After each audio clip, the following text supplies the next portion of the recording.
오늘 우리에게 주시는 하나님의 말씀은 사도행전 12장 1절부터 12절까지의 말씀입니다.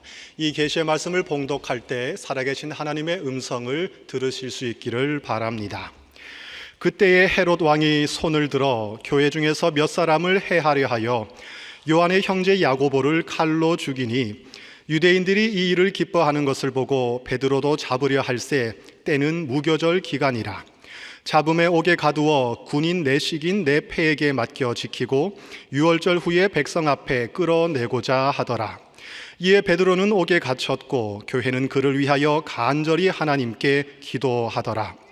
헤롯이 잡아내려고 하는 그 전날 밤에 베드로가 두 군인 틈에서 두 쇠사슬에 매여 누워 자는데 파수꾼들이 문 밖에서 옥을 지키더니 호련히 주의 사자가 나타나매 옥중에 광채가 빛나며 또 베드로의 옆구리를 쳐 깨워 이르되 급히 일어나라 하니 쇠사슬이 그 손에서 벗어지더라. 천사가 이르되 띠를 띠고 신을 신으라 하거늘 베드로가 그대로 하니 천사가 또 이르되 겉옷을 입고 따라오라 한데 베드로가 나와서 따라갈새 천사가 하는 것이 생시인 줄 알지 못하고 환상을 보는가 하니라. 이에 첫째와 둘째 파수를 지나 시내로 통한 쇠문에 이르니 문이 저절로 열리는지라. 나와서 한 거리를 지나매 천사가 곧 떠나더라. 이에 베드로가 정신이 들어 이르되 내가 이제야 참으로 주께서 그의 천사를 보내어 나를 헤롯의 손과 유대 백성의 모든 기대에서 벗어나게 하신 줄 알겠노라 하여 깨닫고 마가라 하는 요한의 어머니 마리아의 집에 가니 여러 사람이 거기에 모여 기도하고 있더라. 아멘. 아마 여러분들 중에 인생만사 세옹지마라는 말을 가끔 사용하시기도 하리라 생각합니다. 인생의 만사가 세옹의 말과 같다. 세옹은 변방의 노인이라는 뜻이니 인생의 모든 일이 변방에 사는 한 노인의 말과 같다라는 의미입니다. 중국의 고전인 회남자에 나오는 이야기에서 유래된 고사성어입니다.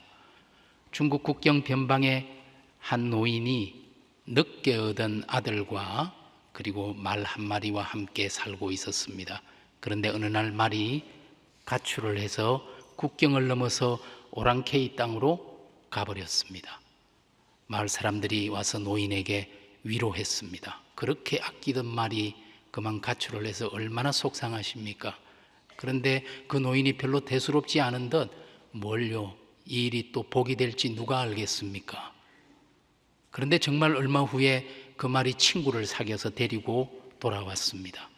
그래서 또 마을 사람들이 와서 과연 명마는 명마입니다. 얼마나 좋으세요? 그때에도 노인은 별로 대수롭지 않게 이 일이 또 화가 될지 누가 알겠습니까? 말했습니다. 정말 며칠 후에 그 아들이 말을 타다가 그만 낙마해서 크게 다쳐 다리에 장애를 갖게 되었습니다. 그때에도 사람들이 와서 위로할 때 그 노인은 또 이 일이 복이 될 수도 있지요 라고 덤덤하게 대답했습니다. 정말 얼마 시간이 흐른 뒤 전쟁이 일어나면서 젊은이들이 다 징집이 되어서 많이 다치고 죽고 하는 어려움이 있었지만 다리를 다친 아들은 아버지를 모시고 말과 함께 행복하게 살았다라는 이 이야기에서 인생의 만사가 이 변방에 사는 노인의 말과 같다라는 이야기 고사성어가 나오게 되었습니다. 이 고사성어의 의미는 우리 인생은 우리 앞날에 대해서 알 수 없다는 의미입니다. 혹 여러분 중에 기쁘고 즐거운 일이 있습니까? 마음껏 즐거워하고 기뻐하십시오. 그러나 하나님이 없는 것처럼 즐거워하지는 마십시오. 그 즐거움이 오히려 화가 될지 누가 알겠습니까? 혹시 여러분 가운데 고난 가운데 있는 분이 있나요? 하나님 없는 것처럼 좌절하거나 절망하지 마십시오. 그 고난이 변하여 유익이 될지 또 누가 알겠습니까? 그리스도인은 인생 만사가 하나님의 손 안에, 하나님의 뜻 안에 있다고 고백하는 사람들입니다. 전도서 기자는 이 사실을 분명히 알고 있었습니다. 그래서 전도서 7장 14절에서 이렇게 말합니다. 형통한 날에는 기뻐하고 공고한 날에는 되돌아보아라. 이 두 가지를 하나님이 병행하게 하사 사람이 그의 장래일을 능히 헤아려 알지 못하게 하셨느니라 말하고 있습니다. 이 말씀에서 우리가 분명히 깨닫게 되는 것은 나는 나의 미래를 알지 못한다는 사실입니다. 하나님만이 우리의 모든 것을 알고 계십니다. 따라서 좋다고 너무 들뜰 필요도, 또 힘들고 어렵다고 풀죽을 필요도 없습니다. 왜냐하면 하나님께서 형통한 날과 공고한 날을 병행하게 하셨기 때문입니다. 오르막이 있으면 내리막이 있고 산이 있으면 계곡이 있는 것처럼 하나님께서는 형통한 날과 공고한 날을 같이 있게 하셨습니다. 사실 마음으로는 우리 인생에 형통한 날만, 햇빛 비치는 날만 있으면 좋겠습니다. 그러나 하나님께서 인생에게 공고한 날도 주신다는데, 어둑어둑하고 비 오는 날도 주신다는데 우리가 무슨 할 말이 있겠습니까? 사실 형통한 날, 좋은 날 기뻐하는 것은 쉽습니다. 누구나 할 수 있습니다. 그러나 공고한 날, 고난의 때를 극복하기는 그렇게 쉽지가 않습니다. 우리 속담에 어려운 때라야 진짜 내 친구가 누구인지 알 수 있다라는 말이 있습니다. 맞는 말입니다. 마찬가지로 어려운 때, 고난의 때에 그 사람이 진짜 그리스도인인지 아닌지를 알 수 있습니다. 그 때를 어떻게 극복하는가에 따라 그 사람의 신앙이 드러나는 것입니다. 진정한 그리스도인은 고난조차도 하나님의 복의 통로로 삼을 수 있는 사람들입니다. 오늘 우리가 함께 읽은 사도행전 12장 말씀, 초대교회 상황을 보면 1절에 그때에 헤롯 왕이 손을 들어 교회 중에서 몇 사람을 해치려고 했다 말합니다. 그때가 어떤 때입니까? 초대교회가 점점 성장하고 확장되고 성숙되어 가던 정말 기쁘고 즐거운 그때에 마귀가 장난을 치기 시작했다는 말입니다. 오늘 마귀는 성도들이 잘 되는 것, 교회가 잘 되는 것을 배가 아파 보지 못하는 못된 습성을 가지고 있습니다. 그래서 이번에는 헤롯 왕이라는 사람을 들어서 교회와 성도를 핍박하고 박해하기 시작했습니다. 여러분, 여기에 나오는 헤롯이라는 사람은 헤롯 아그리파 1세라는 왕입니다.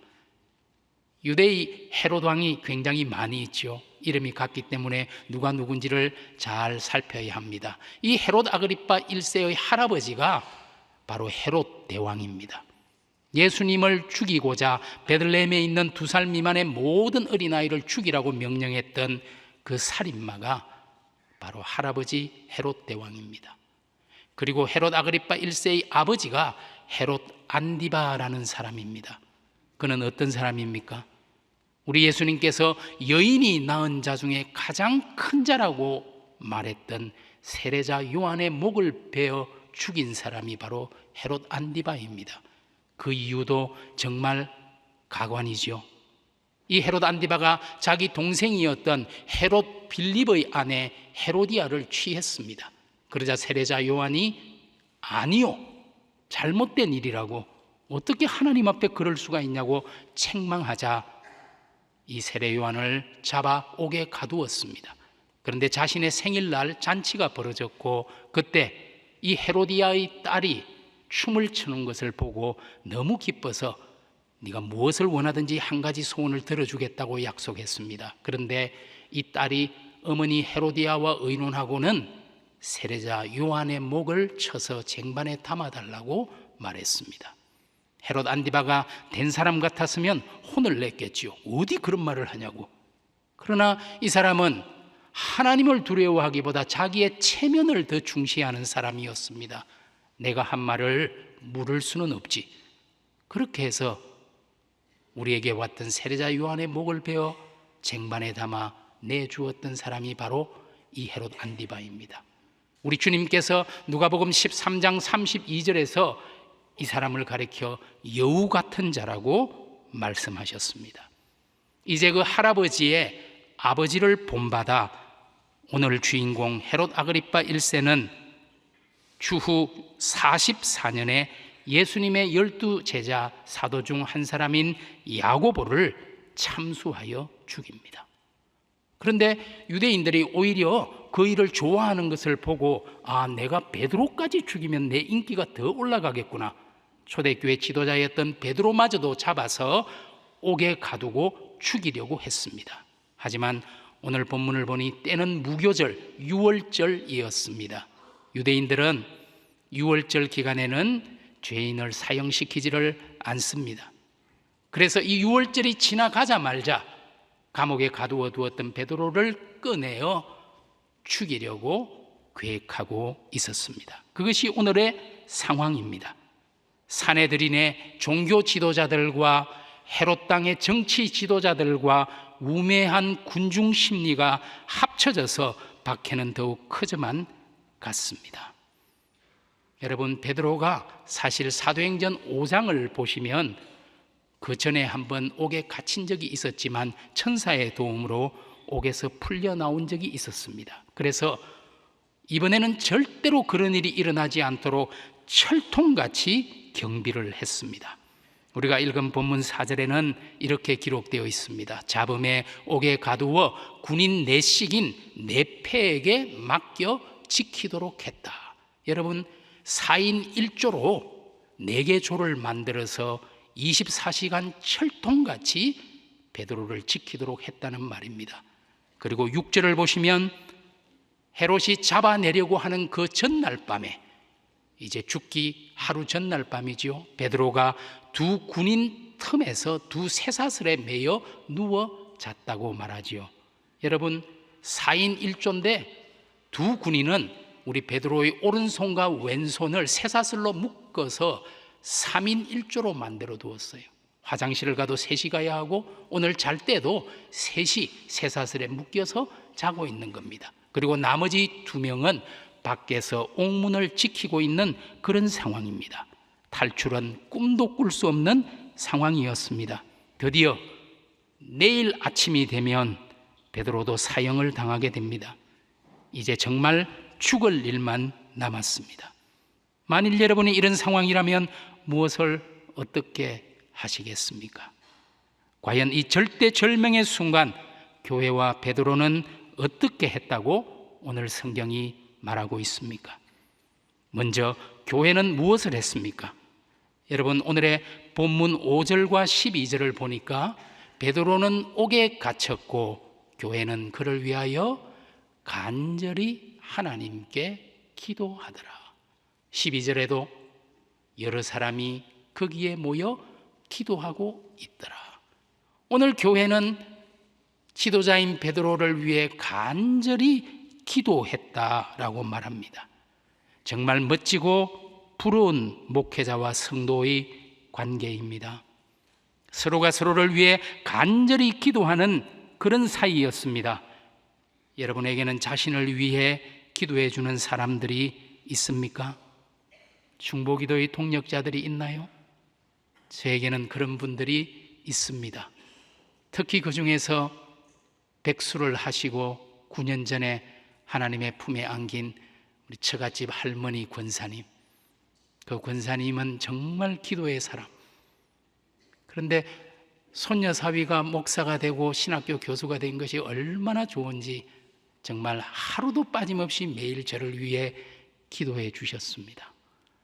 그래서 지금 제가 이 자리에 있다고 생각합니다. 기도의 동력자가 있어야 합니다. 우리 소망교회 성도님들, 목사를 위해 기도하는 성도들, 또 성도들을 위해 기도하는 목사가 되어야 합니다. 서로를 위해 기도하는 성도들, 거룩한 백성 공동체가 되어야 합니다. 교회는 기도하는 공동체입니다. 믿지 않는 사람들은 기도하면 떡이 생기나? 이런 말을 할지도 모르겠습니다. 떡이 생깁니다. 떡이 아니라 더 큰 일도 생깁니다. 기도의 능력을 믿지 않는 사람은 참된 그리스도인이 아닙니다. 기도의 체험이 없는 사람은 그 신앙에 힘이 없고 확신이 없습니다. 그러나 기도 응답의 체험을 가진 사람은 확신과 소망이 있습니다. 오늘 본문에 위기의 순간 교회는 베드로를 위해 간절히 기도했다라고 말합니다. 여러분, 간절한 기도, 그저 식사 때 하는 기도, 잠자기 전에 하는 기도, 그 기도와 간절한 기도는 천지 차이입니다. 우리 예수님께서 십자가를 지기 전 겟세마네 동산에서 저와 여러분을 위하여 땀방울이 핏방울이 되는 것처럼 기도했던 그 기도, 야곱이 야복강에서 자기의 환도뼈가 위골되는지조차도 모르고 매달렸던 그 기도, 엘리야가 자기 머리를 두 다리 사이에 파묻고 매달렸던 그 간절한 기도, 그 기도는 나를 변화시킬 뿐만 아니라 하나님의 마음도 움직이는 능력이 있습니다. 저는 오늘 본문에 교회가 베드로를 위해 간절히 기도한 기도의 내용이 기록되어 있지 않아서 참 아쉽습니다. 뭐라고 기도했을까요? 혹시 하나님, 지난번에도 우리 베드로를 감옥에서 한번 탈출시켜 주셨잖아요. 이번에도 그렇게 해주세요 라고 기도했을까요? 저는 그렇지 않았을 것 같아요. 이제 내일이면 우리 지도자 베드로가 어쩌면 순교의 자리에 서야 할지도 모르겠습니다. 그러나 하나님, 그 자리에서도 하나님의 영광을 드러내는 믿음의 용기를 가질 수 있도록 도와달라고 기도했으리라 저는 믿습니다. 우리의 기도도 무조건 어려운 일은 없게 해달라는 것이 아니라 어떤 상황에 내가 놓이든지 하나님에 대한 신뢰를 잃지 않도록 그 어려움을 극복할 수 있는 용기를, 믿음을 달라는 기도여야 합니다. 그런데 우리 하나님은 정말 좋으신 분이죠. 에베소서 3장 20절은 이렇게 약속합니다. 우리 가운데서 역사하시는 능력대로 우리가 구하거나 생각하는 모든 것에 더 넘치도록 능히 주시고 이루시는 하나님이라고 약속해 주십니다. 하나님은 우리가 기도하는 것보다 더 넘치게 채워주시고 응답해 주시는 좋으신 아버지입니다. 오늘 교회가 베드로를 위해서 간절히 기도할 때 우리 하나님은 다시 한번 베드로의 생명을 구해 주시고 교회의 성도들에게 돌려 보내주셨습니다. 여러분, 기도하며 하나님께 맡긴다는 것이 자신은 아무것도 하지 않고 무기력하게 있으라는 것은 아닙니다. 어려운 문제, 상황 속에서 자신이 할 수 있는 것은 최선을 다하시기 바랍니다. 그러나 우리가 해결할 수 없는 것, 쇠사슬이 풀어지고 쇠문이 열리는 것은 하나님이 해 주셔야 합니다. 그러나 우리가 할 수 있는 것은 오늘 우리가 읽은 본문 8절과 9절에서 보는 것처럼 천사가 이르되 베드로에게 말하되 띠를 띠고 신을 신으라 하거늘 베드로가 그대로 했다 말하지요. 또 천사가 이르되 겉옷을 입고 따라오라 말했을 때 베드로가 겉옷을 입고 따라갔다라고 말합니다. 신을 신고 띠를 띠고 겉옷을 입고 하나님의 인도를 따라 나가는 것은 우리의 몫입니다. 그리고 우리가 해결할 수 없는 것은 하나님께 철저히 맡길 때 하나님은 우리가 구하고 생각하는 것보다 더 좋은 것으로 응답해 주시는 분임을 여러분 믿으시기를 바랍니다. 교회가 베드로를 위해서 간절히 기도하고 있을 때 베드로는 무엇을 했다고 성경이 말합니까? 이제 베드로에게 초점을 맞추어서 한번 살펴볼까요? 오늘 본문 6절을 보니까 베드로가 두 군인 틈에서 두 쇠사슬에 매여 누워 자고 있었다. 두 군인이 왼손 오른손을 쇠사슬로 묶고 누워 자고 있었다.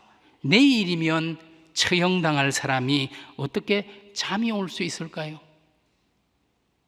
참 대단한 일이 아닙니까? 그냥 넘길 일이 아닙니다. 특별히 본문 7절을 보니까 천사가 베드로의 옆구리를 쳐서 깨울 만큼 깊은 잠에 빠져 있었습니다.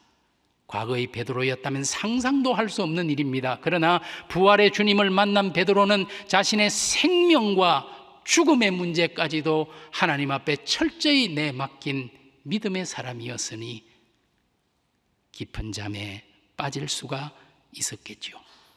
여러분, 시편 127편 2절의 말씀, 여호와께서 그의 사랑하시는 자에게는 잠을 주시는도다. 여러분, 이 말씀은 설교 중에 졸면서 인용할 그런 말씀은 아니고요, 베드로같이 정말 고난의 한복판에 있을 때 오히려 하나님이 주시는 그 평화, 안식 때문에 잠을 잘 수 있을 때 인용할 그런 구절이죠. 하나님께서 단잠을 주신 것입니다. 사실 우리는 너무 많은 염려와 걱정을 하면서 살아갑니다. 그런데 우리의 걱정과 염려의 90%는 아직 일어나지 않은 미래의 일입니다. 사실 저만 해도 이번 주에 해야 할 이런저런 일들이 벌써부터 마음에 부담이 있습니다. 물론 계획하고 일을 준비하는 것은 필요하지만 공연한 걱정과 염려는 무익할 뿐만 아니라 유해하기까지 합니다. 어떤 분들은 아이들이 초등학교도 안 들어갔는데 대학 보낼 걱정을 합니다. 이래서 예수님께서 마태복음에서 내일 일을 위하여 염려하지 말라, 내일 일은 내일이 염려할 것이요 한날의 괴로움은 그날로 족하다 말씀하실 수밖에 없었을 것입니다. 하나님께 맡기면 어떤 어려운 때에도 마음의 여유와 평화를 찾을 수 있습니다. 안식을 누리게 됩니다. 우리의 환경이 문제가 아니라 우리의 믿음이 문제입니다. 우리의 환경이 문제가 아니라 우리의 믿음이 문제입니다. 로마서 8장 28절의 말씀, 하나님을 사랑하는 자 곧 그의 뜻대로 부르심을 입은 자들에게는 모든 것이 합력하여 선을 이루느니라. 이 말씀을 믿으십니까? 그런데 왜 염려하십니까? 모든 것을 합력하여 선을 이루게 하시는 하나님을 믿으시기 바랍니다. 하나님은 믿을 만한 믿으신 분입니다. 우리가 기억해야 할 표어가 있습니다. 맡길 때는 과감히, 믿을 때는 확실히. 한번 따라서 해보실까요? 맡길 때는 과감히, 믿을 때는 확실히. 베드로가 아마 오늘의 이 경험을 하고 나서 나중에 베드로전서 5장 7절을 이렇게 기록하지 않았을까 싶습니다. 너희 염려를 다 주께 맡기라. 이는 그가 너희를 돌보심이라. 여러분, 이 약속을 붙드시기 바랍니다. 우리가 해야 할 일은 우리의 모든 염려를 모두 다 주께 맡기는 일입니다. 그러면 주님이 하실 일이 있죠. 그가 우리를 돌보실 것입니다. 그리스도인들은 어려운 일을 당할 때 이것이 나를 성숙시키려는, 하나님의 사람으로 빚어가려는 하나님의 뜻이 아닌지 되짚어 보게 됩니다. 고난은 한 사람을 깊이 있게 만드는 신비한 약과도 같습니다. 고난을 겪고 그것을 극복해낸 사람은 그 생각이, 그 마음이, 그 인격이, 그 영성이 깊어지게 됩니다. 이럴 때야 고난이 하나님의 축복이라고 고백할 수 있습니다. 어쩌면 고난은 우리를 성숙한 사람으로 빚어가는 하나님의 도구일지도 모릅니다. 로마서에서 말한 것처럼 환난을 통하여 인내를 통하여 연단을 통하여 소망을 일구어 나가게 됩니다. 요단강을 건너야만 가나안에 도착할 수 있듯이 고난의 강을 건너지 않고 성숙이라는 땅에 도달하지 못합니다. 고난은 비록 아프기는 하지만 나를 깊어지게 하고 하나님의 사람으로 성숙시키는 축복이기도 합니다.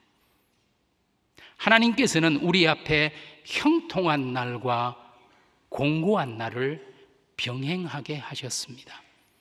형통한 날과 공고한 날이 마치 날줄과 씨줄처럼 얽혀서 인생이라는 옷을 만들어 우리가 입고 사는 것일 겁니다.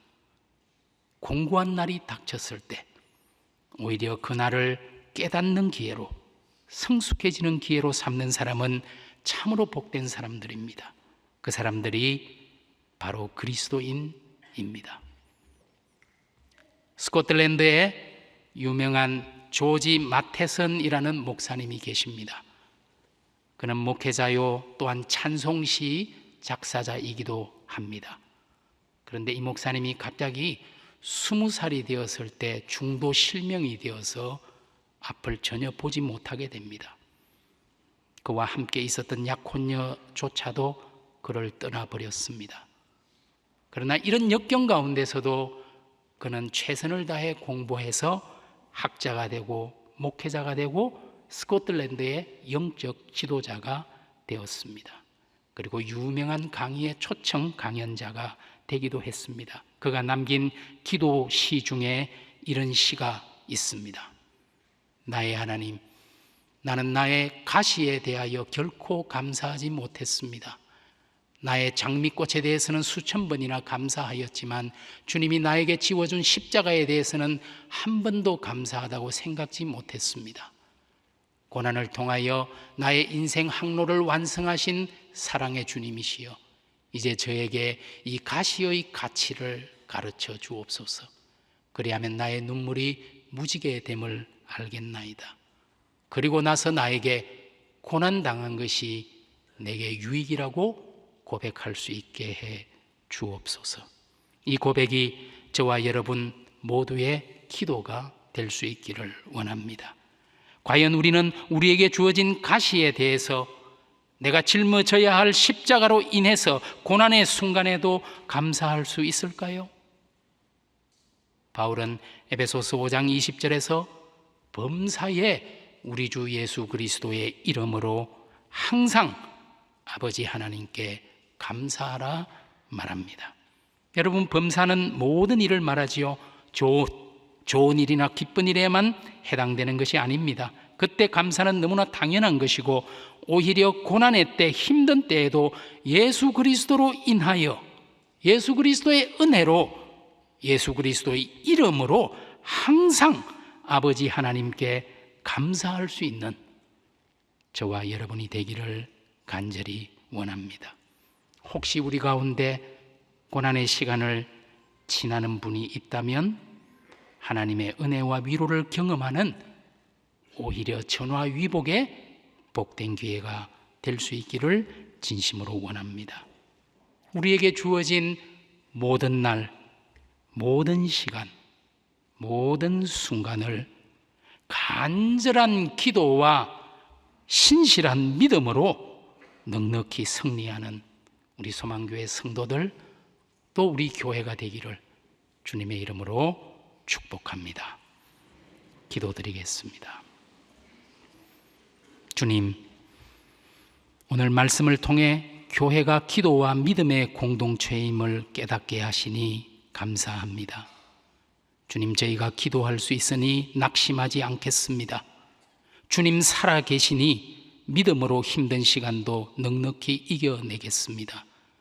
우리에게 기도할 수 있는 용기를, 살아계신 하나님을 신뢰하는 믿음을 더하여 주옵소서. 여기에 머리 숙인 성도들이 세상의 빛, 세상의 소금, 세상의 향기로 살아내는 그리스도의 제자가 되게 하옵소서. 이 땅에 교회를 새롭게 하시고 하나님 나라의 통로가 되게 하시며 하나님의 자랑과 기쁨이 되게 하옵소서. 예수 그리스도의 이름으로 기도드립니다. 아멘.